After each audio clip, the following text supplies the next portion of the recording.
Bonjour et bienvenue dans ce nouvel épisode podcast. Ça fait un petit moment que je ne suis pas venue par ici. Pas pour me trouver des excuses, mais juste pour au moins t'expliquer ce qui s'est passé.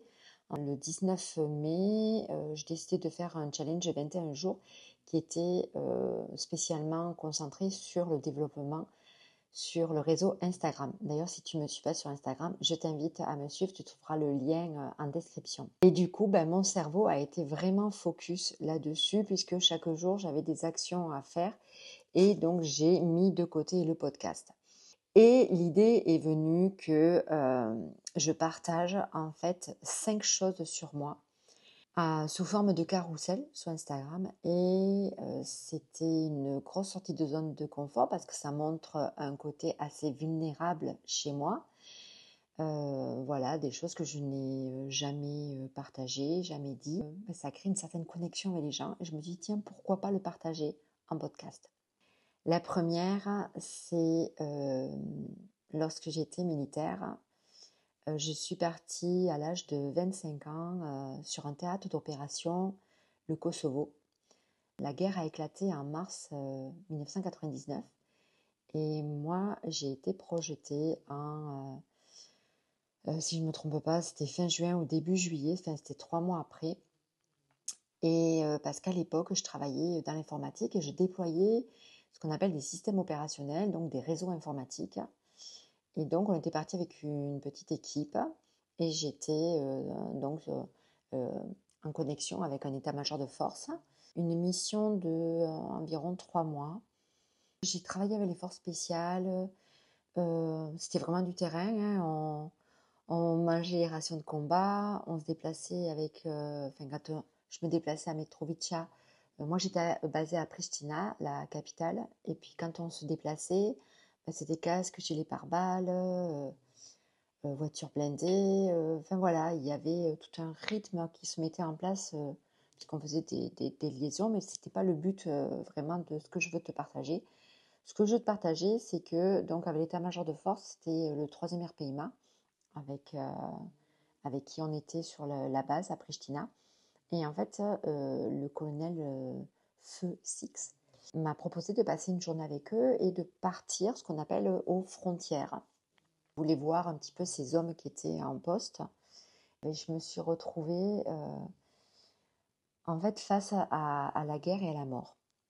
C'est difficile à partager comme ça parce que en fait, ça m'a fait toucher du doigt à 25 ans que le Kosovo, c'est à 2 heures de la France en avion. Et, et en fait, j'ai vu des maisons détruites, des animaux morts, des cadavres, une certaine barbarie, en fait. Du coup, j'ai touché du doigt la mort. Parce qu'en fait, on n'y pense pas.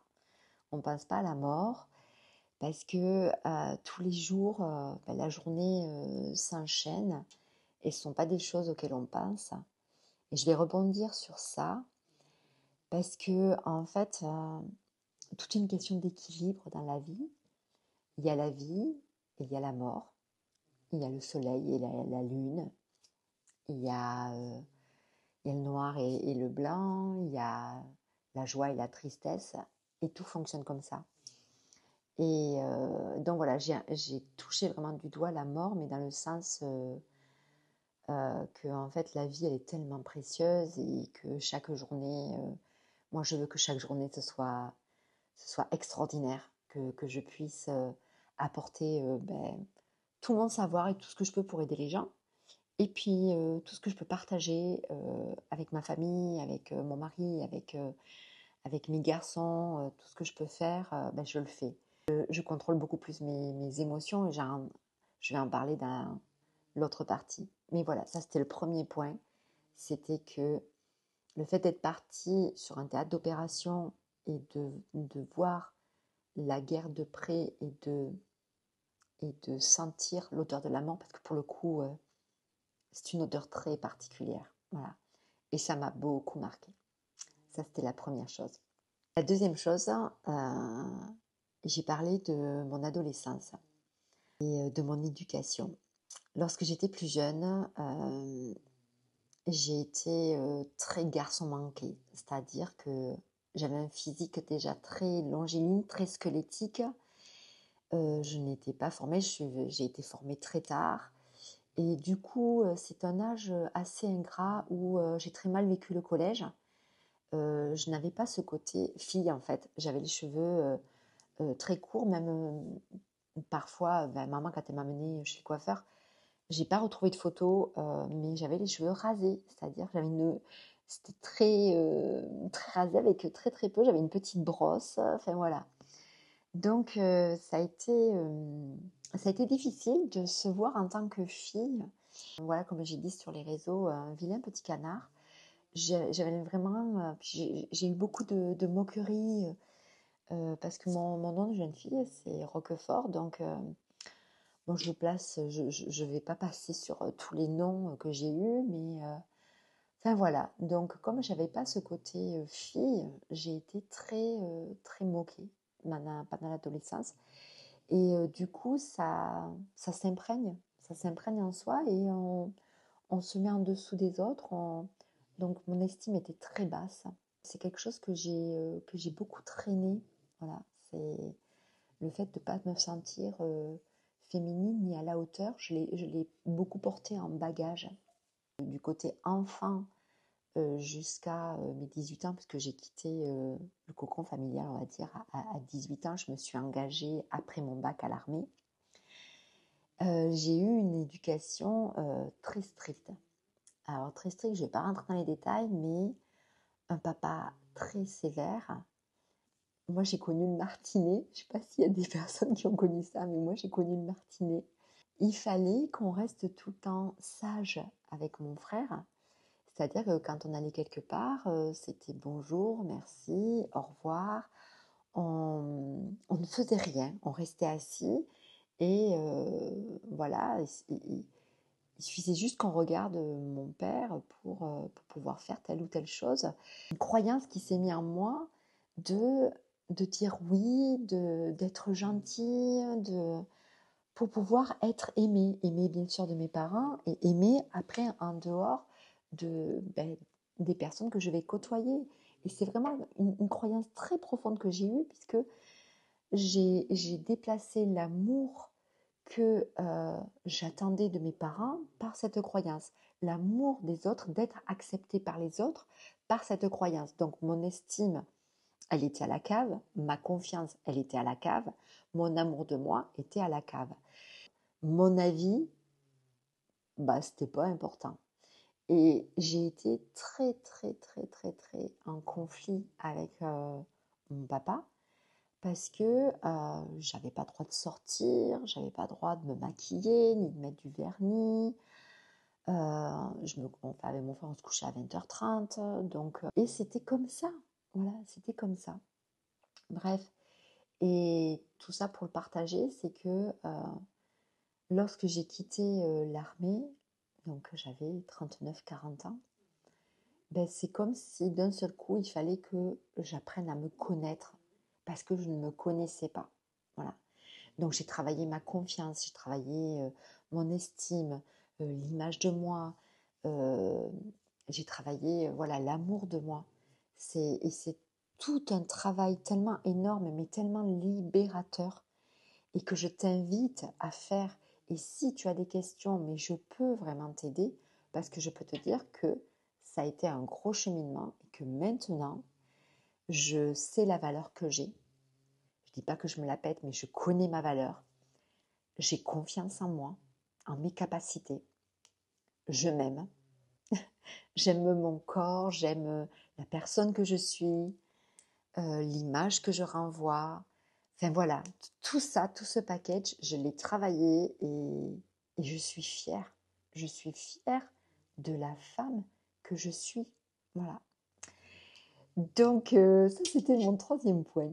Le quatrième point, c'est la partie hypersensible et hyper émotive. Je différencie l'hypersensibilité de l'hyperémotivité. Tu l'as compris, l'hyperémotivité, c'est lié aux émotions. Et comme je te le disais, avec une enfance stricte en ayant très peu de traits féminins jusqu'à mon adolescence, parce que j'ai fait pousser mes cheveux. Je devais être en troisième. Et du coup, quand j'étais au lycée, j'ai vraiment laissé pousser mes cheveux. Et le lycée, ça a été autre chose. Et j'ai développé une partie un petit peu plus féminine. Mais pareil, je n'avais pas le droit de me maquiller, je n'avais pas le droit de sortir, enfin voilà. Mais j'ai commencé à développer autre chose. Et dans l'hyper-émotivité, c'était lié que je ne savais pas gérer mes émotions.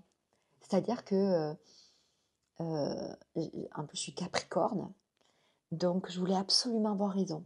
Donc quand quelqu'un était contre mon avis, je me braquais, je me vexais, je n'arrivais pas à le gérer, je pouvais être en colère, je pouvais être méchante, je pouvais être sanglante. Et tout ça, je l'ai compris plus tard, c'est que les personnes qui vivent mal les émotions, les personnes qui sont déclenchées par les autres, elles renvoient automatiquement un côté agressif et un côté violent et même méchant. Et ça, je l'ai compris, mais vraiment plus tard. Donc, j'arrivais pas à gérer ça. Voilà. Je pleurais beaucoup, voilà, parce que alors c'était pas des pleurs de tristesse, c'était des pleurs parce que je me sentais incomprise. Donc, quand on est incompris, on pleure parce que on a l'impression qu'on ne trouve pas sa place. Voilà. Et c'est vraiment ce que je ressentais. Et l'hypersensibilité, c'est lié au sens. Je suis quelqu'un de hypersensible.